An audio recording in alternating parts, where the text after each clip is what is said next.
Good morning, everyone. You're very welcome. Thank you for joining us. We're just giving attendees a minute as I see them all joining. Thank you.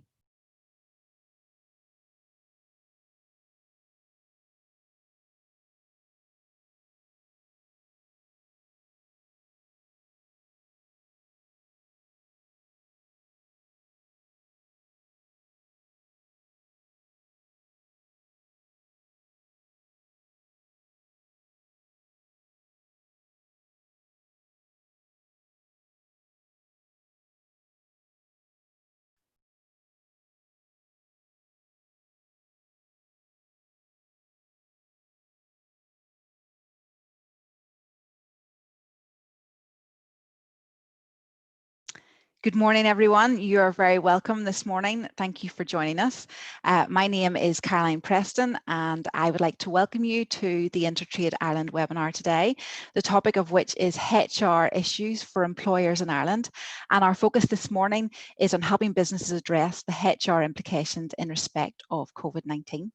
But before we start, let me just share a few housekeeping rules with you. 8 months living with COVID-19, we're all pros at Zoom by now, but for those who haven't joined a Zoom webinar before, you will notice some differences. Firstly, you won't be able to see each other. This is to aid the clear delivery of those who will be sharing during the event. This doesn't mean, however, that you won't be involved, very much to the contrary. We would encourage you make the most of today's session by putting any questions that you may have to our speaker. To do this, you will see some buttons at the bottom of your screen.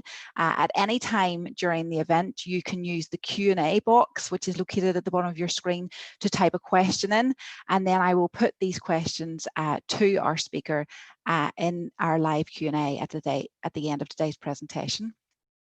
As with all things technical, we're depending on the good graces of the internet, both connections on our side and connections on your side. So if you do experience any technical difficulties, please keep calm, send me a message using the chat button at the bottom of your screen, and I will try to rectify these as soon as possible. Please note that today's session is being recorded. This is to make it accessible to you and to others, and this will be available alongside the slides from today's presentation to download from InterTradeIreland's website. So all that's left to do is to welcome Shane O'Hanlon from InterTradeIreland on screen, who will formally open today's event and introduce our speakers. Thank you, Shane. Brilliant, Caroline. Thanks a million. Good morning, everyone. You're very welcome to our webinar this morning. I really appreciate during these busy times you taking the time out of your day to come along, but certainly I hope you find it helpful and informative. So to introduce myself, my name is Shane O'Hanlon. I'm the Funding for Growth Manager with InterTradeIreland. At InterTradeIreland, we have supports. We have supports with Brexit, which is very, very relevant at the moment. We have our trade team, we have our innovation team, we have our procurement team, our funding growth team. So I would encourage you to look at those stable supports, if you like, and programs. But very, very relevant at the moment is our emergency supports, our COVID-related supports. And I'm just going to touch on those for a second before I hand you over to Deirdre. We've two primary COVID supports at the moment. The first of those is Emergency Business Solutions, EBS. So this offers up to €2,250 fully funded support. I'm seeing on a daily basis that many businesses are being supported, and it's helping to make a real difference. We're helping businesses by providing very often accountancy firms, for example, to go in and assist with loan applications. What supports, how's your cash flow look? What support might your incumbent bank be able to offer to you? What government support, relevant government support is there out there? And helping you apply for these. We're seeing businesses take up the opportunity to look at their supply chain and how they might change their supply chain, what implications, what issues, what risks are there. People are having health and safety risks carried out, business risks carried out, a lot of HR issues, obviously, like we're going to talk about today. But the legal implications, redundancy advice in some cases, leases, contracts, that type of thing. So EBS covers a lot, and I would encourage you to go onto our website, look at that, and look at the eligibility criteria. And if you think it's something that would work for you, that would be of assistance to your business, please complete the short application form. The other primary support that we have is called eMerge. eMerge offers up to €2,800 fully funded consultancy support to help your business develop online sales and e-commerce solutions. So again, we're seeing loads and loads of examples of how businesses are being helped through this. Help promote your business and to sell online. Many businesses are now selling online, and in some cases for the first time ever, as a result of the regulations that are put in place and the ability to sell through their old channels. A huge amount of work going on around the search engine optimization piece. Going back to what I was talking about, businesses selling for the first time, looking at the online payments and billings and the security around that, even product packaging, labeling, the logistics around pricing. So there's a huge amount of work that can be covered under that eMerge e-commerce heading. So again, I would for those that haven't already applied for either or both of these supports, you can take up both these supports, of course, assuming you meet the eligibility criteria and you're a cross-border trader and you meet the other eligibility criteria. But I would please encourage you to go onto our website, take a good look at those, and as I say, complete the short application form. So I'm not going to keep you any longer. All I want to do is say thank you to Deirdre Lynch from Byrne Wallace from Byrne Wallace Solicitors, and Caroline Preston from PKF FPM for helping make today a success. But please get as much out of it, and please ask as many questions as possible. Sometimes I think that's where the real value comes from, beyond the all-important content, of course. So I'll hand you over to Deirdre. Thanks again for dialing in, and enjoy, folks.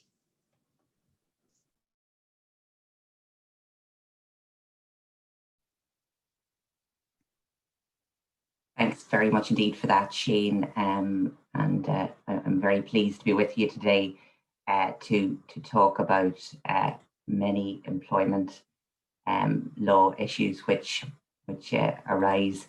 Now, I'm going to just bear with me for a moment because my technical ability at sharing is probably not as good as Shane's is. The moment I just share the slides. Hopefully you can see those now. We can, thank you. Great, that's the tricky part over. Again, thanks very much, Shane, and thanks to InterTradeIreland. Today we're going to talk about human resources issues or employment law issues which are arising and have arisen, and I think will arise for many employers in Ireland. And I think it would be an understatement to say that things have been easy for employers. I think they've been very, very difficult. I think one of the huge challenges which all employers have faced has been keeping up to date with an ever-changing landscape.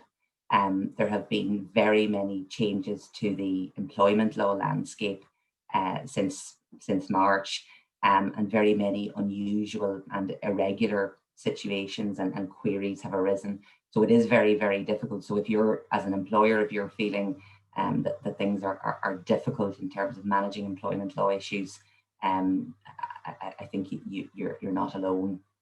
Just to begin to look very briefly at the government supports which were put in place in response to the pandemic, and these are unprecedented. A word which is very much in vogue since March, but they are unprecedented, and they have gone some way towards supporting employers in the very challenging circumstances in which they find themselves. To look very briefly at the pandemic unemployment payment first. So this is available to people who are aged between 18 and 66 and who are currently living in the Republic of Ireland and who have either lost their job due to the pandemic or have been temporarily laid off due to the pandemic.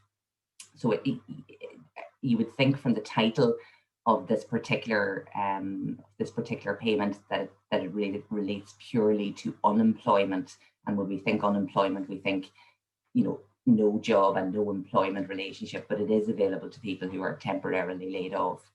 Now, it's not available to people who have voluntarily left their employment. So if an individual resigns her or his position, the pandemic unemployment payment isn't available. It has been indicated that new applications can be made until the 31st of December this year. and that the scheme will be in place until April next year. I've set out the current rates on the slide, and those rates will be subject to change on the 1st of February next year, and then on the 1st of April, when it is anticipated that the pandemic unemployment payment will cease. Separately, and many of you may have been availing of what was the temporary wage subsidy scheme. We now have that has been replaced by the employment wage subsidy scheme, and it was replaced on the 1st of September. It's expected that this will run until the 31st of March, and this was a very unprecedented step on the government's part to put in place a state subsidy. The primary objective of which was, and continues to be, to maintain people in employment and to maintain that essential link between employer and employee, so that hopefully when we move out of and when we say goodbye to this pandemic, that there will be that relationship continuing to exist between employer and employee, such that employers won't have been in a position where they had to pay out redundancy payments, and where hopefully the unemployment rate won't be as high as it might otherwise have been without this subsidy scheme. Now, the Revenue have published very detailed guidelines on the scheme.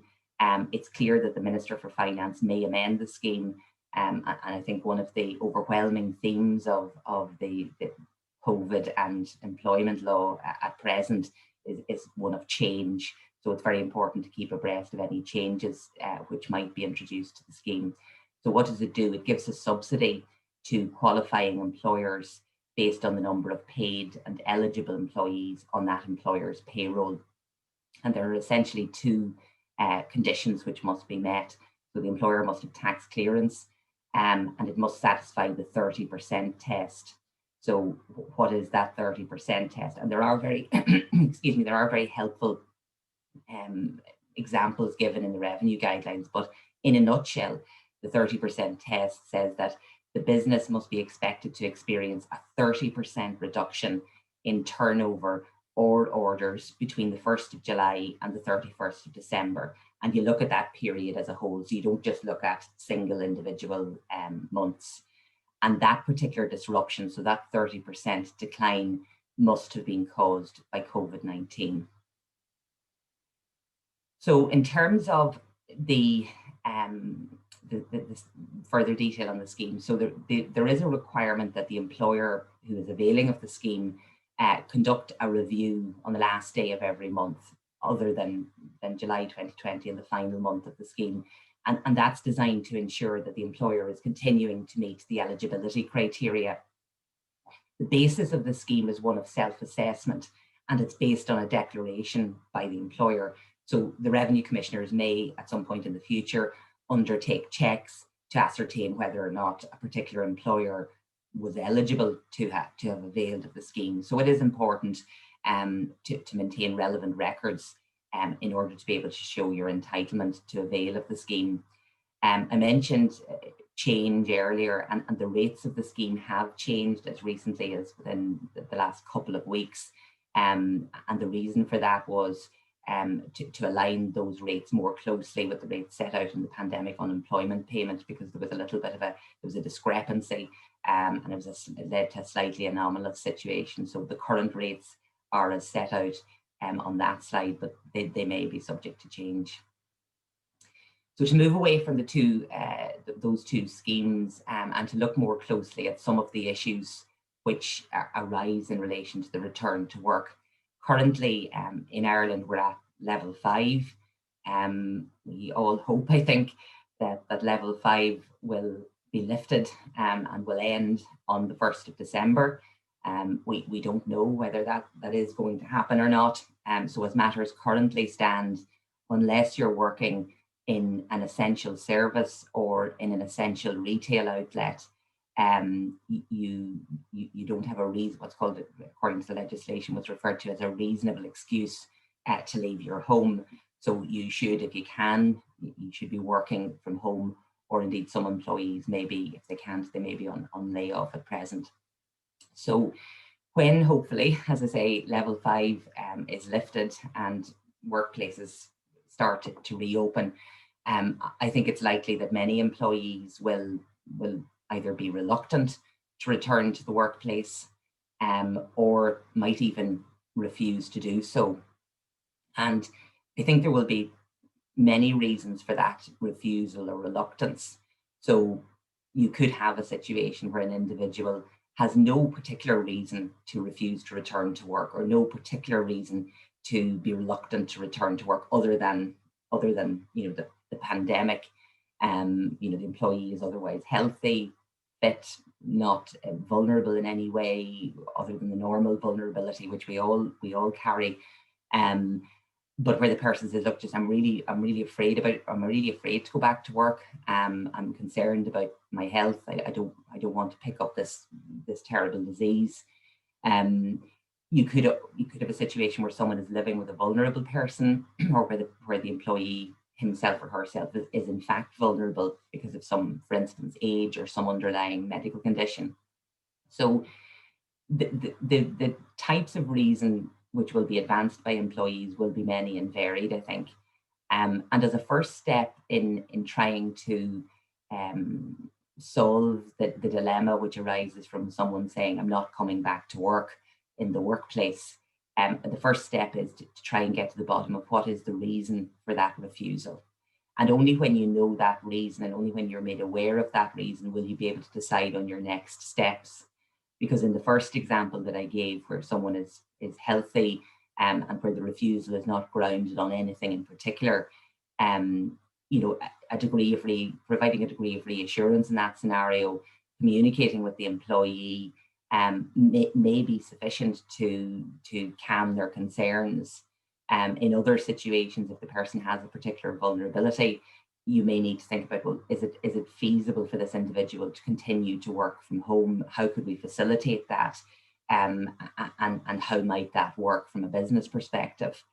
What you shouldn't be doing, what I would advise against, is to just jump in and say, no, you must come back to work, because there are all sorts of potential issues arising from that, particularly in circumstances where you haven't got to the bottom of the reason for the refusal.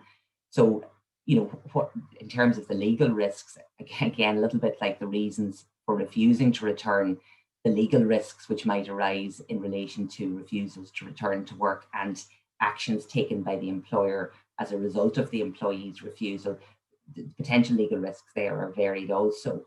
So the first one is a claim of penalisation. So if an individual, for instance, leaves the workplace or refuses to return, and grounds that refusal on a particular health and safety concern, and if as a consequence of that the employer treats the employee negatively, and the definition of penalisation under health and safety legislation is very broad. So, for instance, it includes coercion and intimidation, and those are quite broad concepts. So, in those circumstances, you could well face a claim of penalisation by an employee who says, well, look, I raised a health and safety concern with you as my employer, and as a consequence of that, you penalised me, you coerced me into returning to work, for example. So what's the potential outcome of that? The potential remedy is compensation. So the compensation is technically unlimited under the health and safety legislation. If a dismissal has resulted, then you could be facing an order for reinstatement or re-engagement. There could be a claim of penalisation under the whistleblower legislation, the Protected Disclosures Act. So if an employee says to you, I'm deeply concerned about my health and safety, I think it's going to be endangered because you haven't done, for example, done X, Y, and Z as required by the Return to Work Safely protocol. And if, as a consequence of that employee raising that issue and making that complaint, you penalise the person in some way, then the individual could bring a claim under the Protected Disclosures Act, and there the compensation is up to 5 years gross remuneration.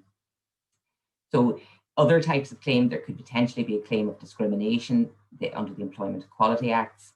I think the most relevant protected grounds there will be the grounds of age.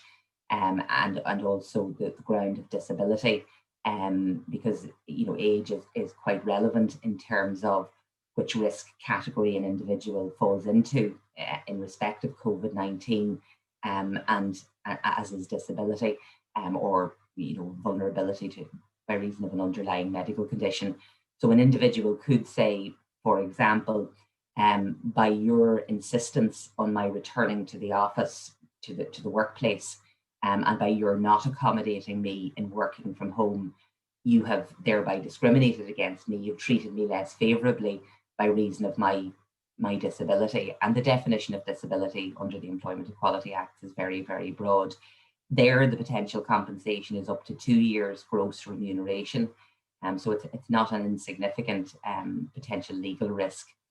The issue of payment and when is an employee entitled to be paid in circumstances where, for instance, they're self-isolating, those issues are going to arise, I think. So that there could potentially be claims under the Payment of Wages Act. In terms of employee travel, I think this is scheduled to change at the end of the month, but as matters currently stand, Ireland is following the traffic lights, the EU traffic lights approach to travel within the EU, the EEA and the UK. And that's based on an indicator map, which is going to be updated by the ECDC on a weekly basis. Regions are categorised as orange, red, green or grey, depending on their rates of COVID-19. And if an individual travels to Ireland from a green country, there's no requirement to restrict movements. If the person's travelling from a red, orange or grey region, then that individual is requested to restrict their movements for 14 days. So this would obviously mean that the individual should not be coming to work. The overwhelming advice from the state is only travel abroad if you have an essential reason for doing so. So I mean that is very much the starting position as matters currently stand. And when we consider the return to work safely protocol, there's a similar theme and a similar message in that document, and that is limit business travel for essential reasons only. And obviously, given the current lockdown in which we find ourselves, travel is not within Ireland is not going to be or shouldn't be happening unless there's a reasonable excuse. To move on and look at layoff and short time, and very briefly to look at what do those terms mean. I think when people hear the word layoff, sometimes they think that it means redundancy, and it isn't the same thing. So layoff happens where an employee's employment stops because the employer is unable to provide the work for which the employee was employed, and it is reasonable in the circumstances for the employer to believe that the stopping of the work, the stopping of the employment won't be permanent, and the employer gives notice to that effect to the employee before the cessation of the work. Short time is essentially less than 50% of your normal working hours, or less than half, less than 50%. So what relevance does any of that have to the current situation?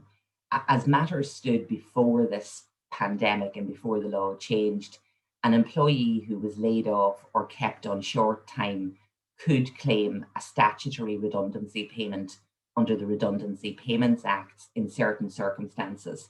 And I've set those out on the slide. I'm not going to go into them in any detail, but in certain situations where an employee was laid off or kept on short time for a particular period of time within a particular snapshot of time, the employee was previously entitled to claim a statutory redundancy payment. And the statutory redundancy payment is calculated based on a formula. So that was 2 weeks' pay per year of service plus 1 week's pay. And the week's pay for the purposes of that calculation was subject to a limit of €600 per week. So if you were earning more than €600 per week, the calculation was capped out at that amount. There was a recognition quite early on in the pandemic that there was a necessity to maintain, insofar as possible, the link between an employer and an employee. and to try and avoid what would otherwise have been, I think, particularly devastating consequences for many businesses if they were forced to pay a statutory redundancy payment because of laying someone off or because of placing someone on short time.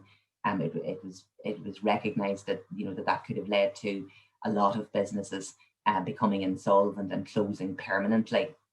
And for that reason, the law was amended. So the right to claim a statutory redundancy payment, the employee's right to claim a statutory redundancy payment by reason of layoff or short time, was initially suspended by reason of a legislative amendment until the 31st of May. That suspension was extended on several occasions, and most recently it was extended to the 30th of November this year, which obviously coincides with what will hopefully be the ending of the level 5 restrictions. So as matters currently stand, if an employee is on layoff or short time and would otherwise have been entitled to claim a statutory redundancy payment, that right is now suspended. And that change was brought in by the legislation I've mentioned on the slide, the Emergency Measures in the Public Interest Covid-19 Act. It provides for the suspension of the right to claim the statutory redundancy payment where the employee has been laid off, kept on short time, due to the effective measures required to be taken by the employer in order to comply with or as a consequence of government policy to prevent, limit, minimise or slow the spread of infection of COVID-19. So quite a broad phrasing there. Now, one key point to note is that that legislative change doesn't impact on an employee's right to be paid a statutory redundancy payment if the employee's position is made redundant. So if you were to make an employee's position redundant today, the legislative change does not impact on that employee's entitlement to a statutory redundancy payment, because in that scenario, you're making the employee's position compulsorily redundant. The employee isn't claiming a statutory redundancy payment, so the employee would be entitled to the payment. To move on and look at redundancy a little bit more closely, and I think sometimes people, when they think about redundancy, they think of it in a very narrow sense. The definition as set out in Irish legislation is broad, and there are various sub-definitions. So redundancy doesn't just occur where a business is closed down. It can occur where there is an internal reorganization. So you could, for instance, have 2 employees who are sales employees. You only need 1, and in that scenario, you're reducing your numbers, you're eliminating 1 position, and that would be a redundancy situation. So I think the key point to take from that slide is that the definition of redundancy is broad.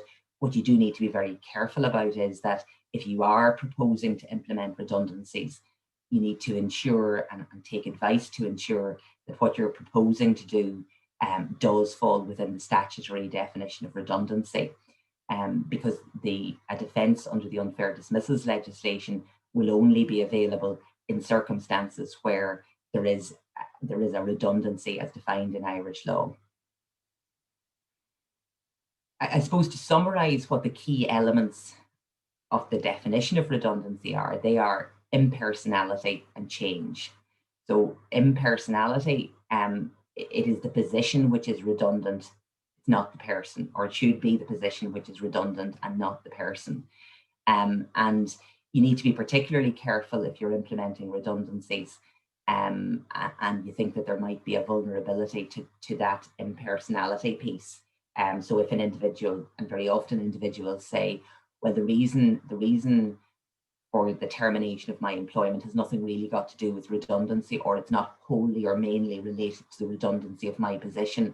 It's because, for instance, I blew the whistle on wrongdoing, or it's because my performance, you've considered my performance to be below par, and therefore this is really a performance-related dismissal dressed up as a redundancy. So that type of sham argument very often arises, and you just need to take advice and think about the particular circumstances in order to ensure that you're not exposed to legal risk on that. Change is is a theme which runs throughout each of the sub-definitions of redundancy. So that change could be a total closure.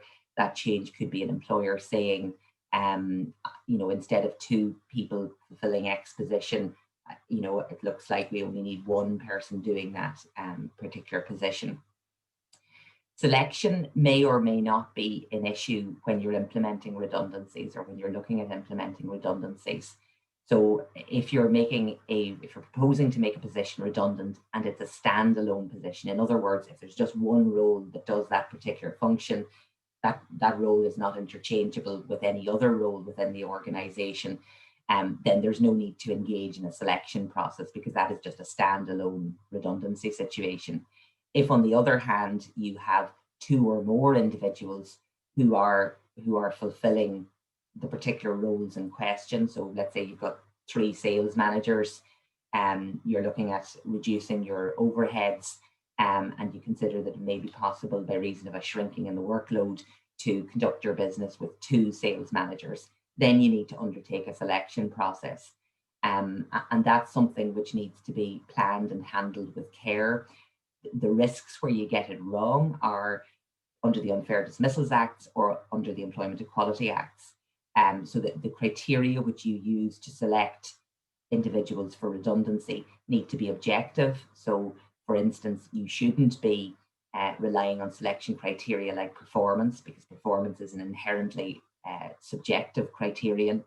The criteria should be objective and they should be non-discriminatory. So they shouldn't discriminate either directly or indirectly against an individual on any of the grounds that are protected. There are 9 grounds which are protected under the Employment Equality Acts. Sometimes in a redundancy situation, it may be possible to offer an individual alternative employment. So there may be an offer of suitable alternative employment, and that could, depending on the circumstances, impact on an individual's right to a statutory redundancy payment. But it's something that would need to be looked at quite carefully in order to ensure that you're not exposed to a claim under the Redundancy Payments Acts. In terms of redundancies and the potential legal risks, there are 2, I think, potentially arising. So the first one is a claim for unfair dismissal. In order to be protected from unfair dismissal, generally speaking, an individual must have 1 year's continuous service. There are some exceptions to that, but generally speaking, you need to have 1 year's continuous service to get the protection. And if a position is made redundant, the individual could bring a claim of unfair dismissal. And I think the attack would either be, this isn't a genuine redundancy, or the dismissal wasn't wholly or mainly by reason of the redundancy of my position. And the second prong of attack could be in relation to process. So the individual could say, for example, you didn't act reasonably in effecting redundancy. You simply called me into a room, told me my position was redundant. You didn't consult with me. You didn't enfranchise me in the process, and therefore you acted unfairly.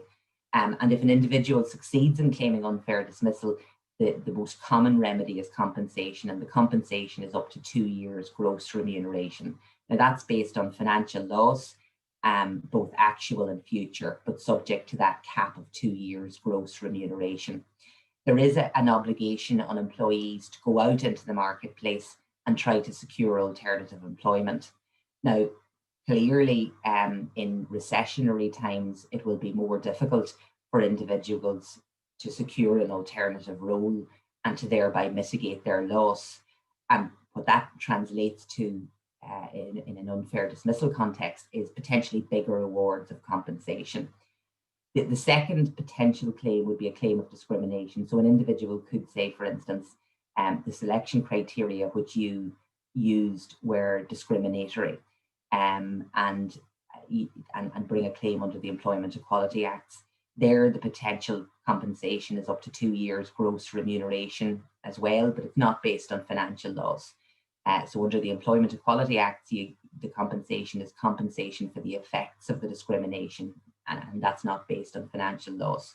I should say that the remedies of reinstatement and re-engagement, so the job back essentially, both those remedies are available in an unfair dismissal claim context and in the context of a discriminatory dismissal claim. In terms of payments and redundancy, so if an individual has at least 2 years continuous service with the employer, she or he will be entitled to a statutory redundancy payment. And that's based on a particular formula, which I referred to earlier. There is a calculator available on the internet which calculates the statutory redundancy payment for you very quickly. Apart from that, many employers pay some level of ex gratia payment, so some level of payment in excess of an employee's basic legal entitlements. And in exchange for that, the quid pro quo is that the employee signs a compromise agreement waiving any and all claims arising from the employment. Now, if you're going to pay an ex gratia termination payment and you're going to ask an employee or require rather an employee to sign a compromise agreement, it is really important, one, that compromise agreement is drafted in a very specific way, so that it's absolutely clear that it captures all claims, and secondly, that the individual has at least been given an opportunity to get appropriate independent advice, so most likely from an independent solicitor. And you might even consider making a contribution towards the individual's legal costs. That's really important. Many cases have arisen where an employee was paid an ex gratia payment, signed a compromise agreement, but didn't have the opportunity to get independent legal advice, and subsequently brought a claim.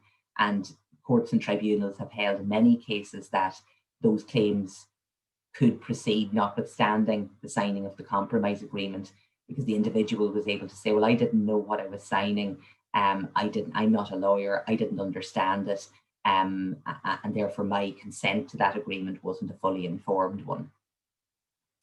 Just to move on and look briefly at the issue of collective redundancies. So these are more mass scale redundancies. So a collective redundancy occurs where in a period of 30 consecutive days, the number of dismissals because of redundancy is within the thresholds that I've set out on the slide. So at least 5 in an establishment normally employing more than 20 and less than 50, and so on. Now, the key point to note here is that if a collective redundancy is proposed, additional obligations are imposed on the employer under Irish legislation. The first one is that the employer is obliged to notify the Minister for Employment Affairs and Social Protection of the proposed collective redundancy and to provide certain specific information. So there's a list of information that you must provide, and that's set out in the legislation. Key point here is that no notice of dismissal by reason of redundancy can issue during the 30 days starting on the date that you notify the Minister. That's a protected period, and there are potential criminal sanctions arising from issuing a notice of dismissal during that 30-day period. The second key obligation is that an employer is obliged to inform and consult with what the legislation calls employees' representatives. So if you recognise trade unions, and very many employers do not recognise and do not bargain with unions, but if you recognise unions, and it's your practice to engage in collective bargaining with a particular union, then that's the employee's representative. But for many employers who don't have a recognised trade union, where there isn't a recognised trade union, the employer is obliged under the legislation to put a mechanism in place to allow the employees who are going to be potentially impacted by the proposed redundancies, to allow them to elect a representative from amongst their number to represent them in negotiations and consultation rather with the employer. Again, there's certain specific information that needs to be provided to the employees' representatives, and that has to be provided in writing. So you need to tell them about the number and description of employees whom it is proposed to make redundant and who are normally employed, the time period over which it is proposed to implement the redundancies, what selection criteria are proposed, and what's the method of calculating any payment other than a statutory redundancy payment. So that's getting at ex gratia payments. Again, there's a protection here in terms of timing and notice. No notice of dismissal may be issued during the 30 days starting on the date that consultation with the employee's representatives commences. So to move on and look, I suppose, at some issues which are arising for businesses during the current period of abnormality. A key point, it's a very obvious one, but when people are extremely busy with all the work that people have to do at present and all the pressures which they have, it's an easy one to forget. And particularly where people are working remotely. But it is important to try and ensure that you've got effective communication channels with your employees who are working remotely. Because I think for many people who are working from home at present, and those who aren't involved in essential services and who aren't consequently going into the workplace, if there isn't that level of communication and contact, it's very easy to feel that you're not part of the organization with which you work. So those channels of communication are important, I think, to keep people motivated, keep them feeling part of the organization, and also to ensure that they have an opportunity and a mechanism by which they can raise issues with you. So those could be those could be issues in relation to health and safety, could be work-related issues, in terms of day-to-day work-related issues. But it is very important to keep those channels of communication open. Another point to bear in mind is that dignity at work issues, so bullying, harassment, and indeed sexual harassment, may continue to arise even where employees are not physically working in the same location. I think there has been perhaps an issue with some employees who may feel a little bit more relaxed because they're working from their own home environment, and who may consequently send, a WhatsApp message or an email, which they wouldn't otherwise possibly do if they were working in the workplace.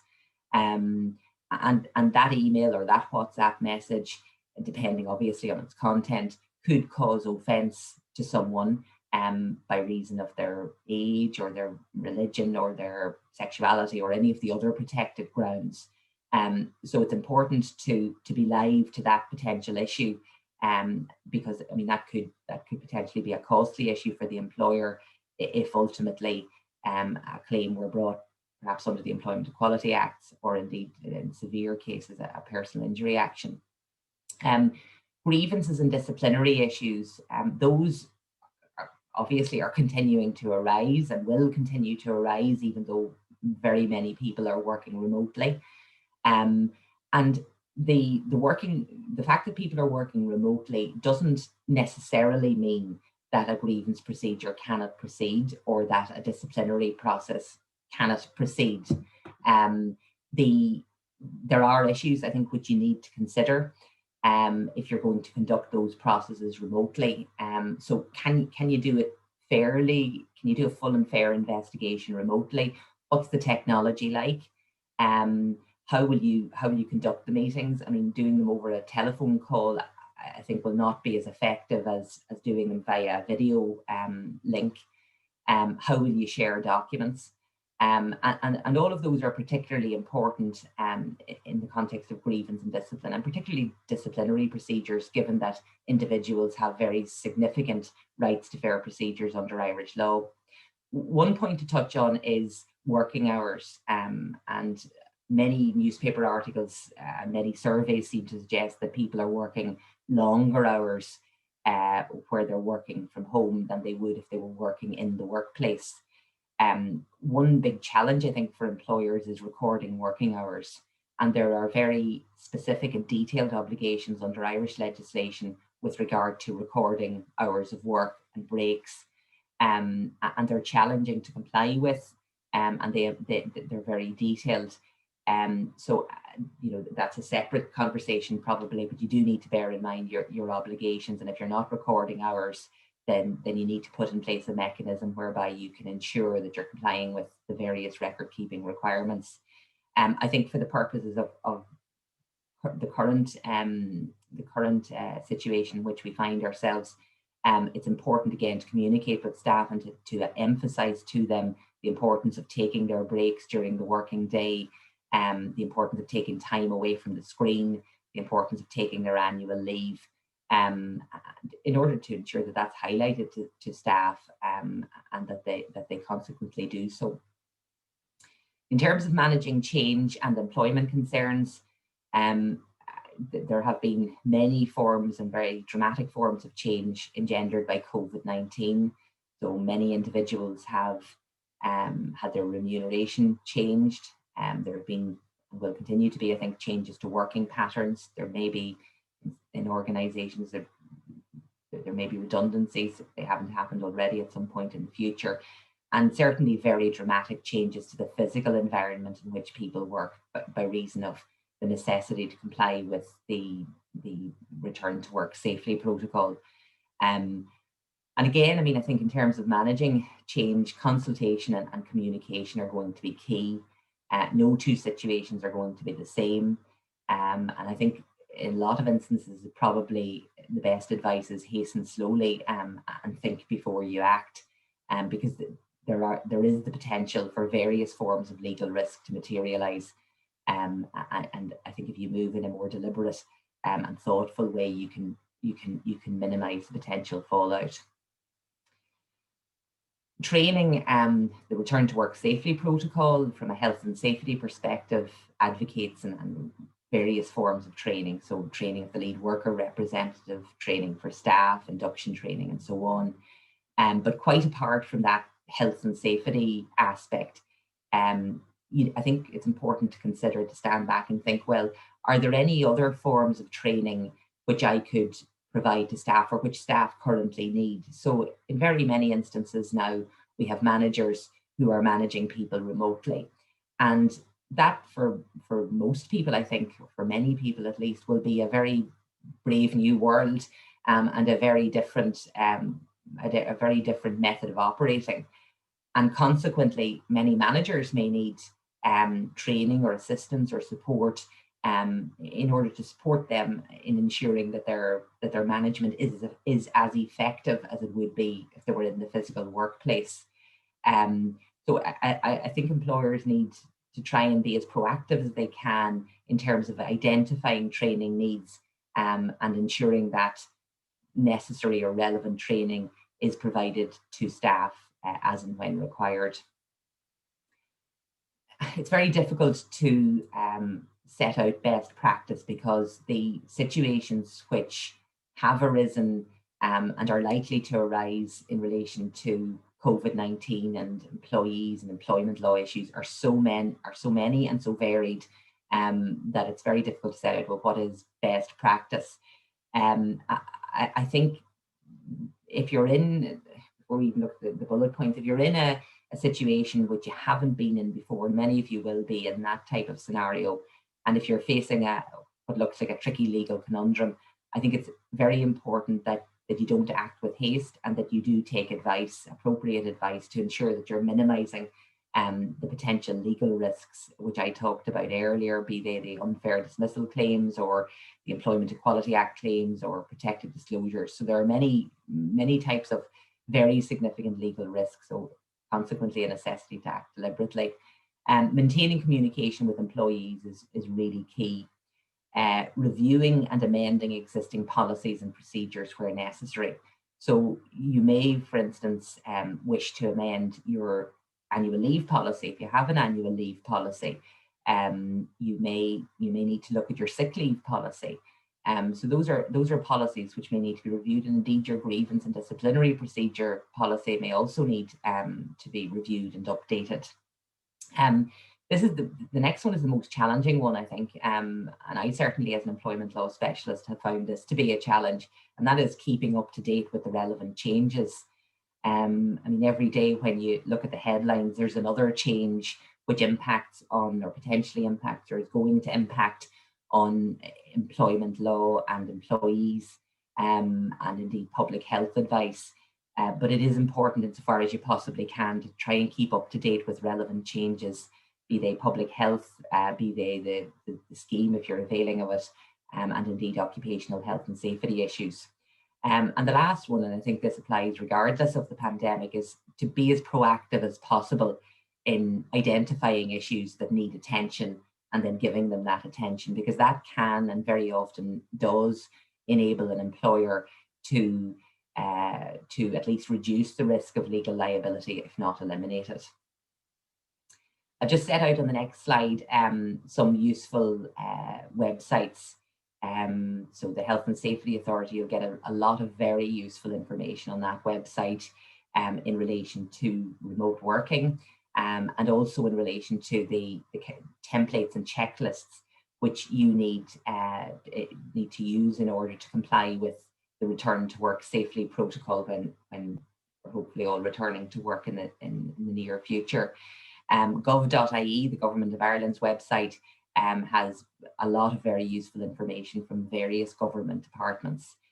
Revenue, again, very useful guidance in relation to the employment wage subsidy scheme. And the HSE website will give you a lot of guidance in relation to public health issues, and has a lot of infographics and very user-friendly information which you can hopefully adopt and adapt for your business. The Department of Business, Enterprise and Innovation, again, a lot of very useful information. From a remote working perspective, the department has drawn together a lot of very useful information for employers in relation to remote working and issues like data protection, issues like health and safety. So it has drawn together the information and the links in one or two pages, which is very useful and helpful to employers. The Data Protection Commission, again, a lot of very user-friendly, helpful guidance in relation to issues like what are the data protection issues arising from remote working, and a lot of tips for employers. And again, it's a very user-friendly website, which I would suggest, if you haven't used it already, I would suggest you take a look at it. And finally, the Department of Foreign Affairs, one which is in a constant state of flux recently with in relation to travelling. There's a lot of useful information there to help you navigate the very tricky issues. And that's it. That's all I wanted to say in terms of HR issues and which are arising for employers at present.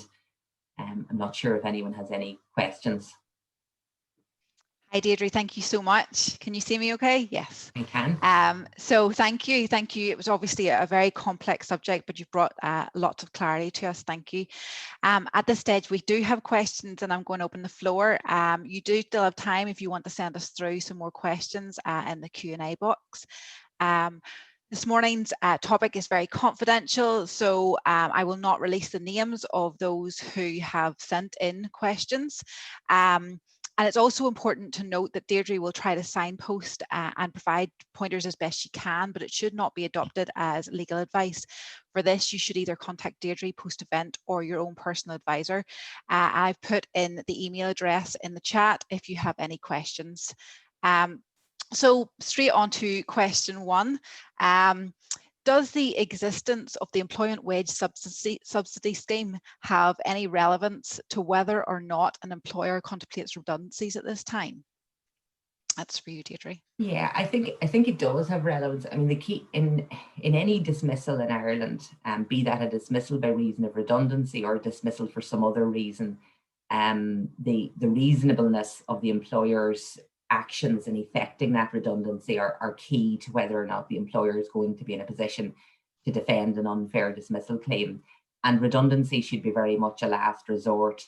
So given that we've got an employment wage subsidy scheme, which will be available in respect of a lot of employees, now not all employees, so there's no, for instance, there's no subsidy for people earning over, I think, 1,462 gross, so that there's no subsidy there. But for those who are potentially eligible for the subsidy, and if the employer is eligible for the subsidy by reason of the 30% decline, then I think opting for redundancy rather than availing of the wage subsidy scheme might be viewed by a tribunal rather as unreasonableness on the employer's behalf. But it will depend on the particulars, because not all employers are going to be eligible for the scheme, and not all employees will be eligible either. So it would depend. If it's available, though, I think it is relevant. And just further clarification, after the 30th of November, if we still have employees on layoff, will they be entitled to claim the redundancy under the rules? Yeah, well, as matters stand at present, that suspension of the right to claim a statutory redundancy payment has been extended now on a number of occasions. And without sounding like the prophet of doom, it could well be extended again. But if it's not extended, then an individual could potentially be entitled to claim a statutory redundancy payment. But there are very specific rules in the Redundancy Payments Acts around how long the person has been on layoff, and there are technical requirements. But the short answer to the question is, as matters stand at present, potentially yes, but I wouldn't rule out an extension to the suspension. Thank you. The next one is, my business does not currently record employees' working hours. Might this cause any risk for the business? Yeah, I mean, that's not an unusual scenario. I think many employers struggle with recording working hours. The risks are manifold. So first of all, you could have the Workplace Relations Commission come in and do an inspection. So under Irish employment law, you've got to keep records of various things. If the Workplace Relations Commission comes in and does an inspection, it may ask you to produce records of employees' working hours. And if you don't have any records, then you're technically in breach of the legislation. Now, usually speaking, in my experience, what the inspector will do is will say, look, here's what you need to do. You do that. I'll come back and check that you've done it. And then, then you will have complied with your obligations. But technically speaking, there is the potential for a criminal sanction under the relevant regulations, and the potential for a criminal penalty. I think it's €1,900.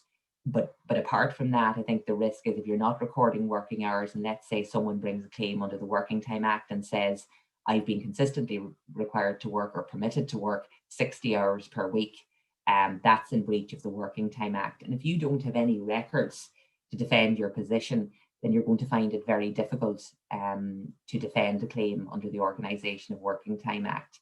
The third risk, I think, is that individuals in a personal injury action by reason of work-related stress. So if I say, well, I've been consistently working excessive hours, and I bring a personal injury action, the absence of records is going to create a difficulty in terms of your defence. Thank you. Thank you. Next question is quite detailed, so it might be one for off screen, but I'll put it out there anyway. So the business I work for has been open since the start of lockdown. One staff member left to care for kids, and she has not returned to work or the workplace, and she's still working from home.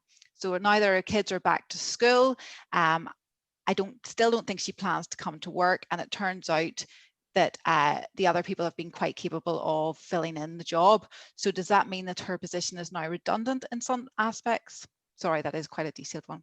Quite a detailed one. I think there are a couple of points on that, and I think I can only really address them at a very macro level. So first of all, coming to work or not coming to work, at present, because we're in level 5 lockdown, nobody should be going to the workplace unless they're working in an essential service or in an essential retail outlet. So I think that's key point number one.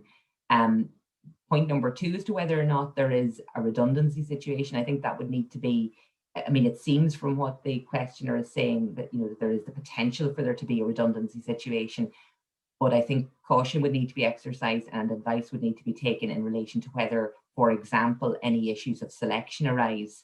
So you could very well have a scenario where the individual in question is one of 3 individuals who are doing effectively the same role, and to just move and make that person's position redundant, that person may say, well, you're doing that by reason of my responsibility for caring for my children, and consequently that's discrimination on the grounds of family status.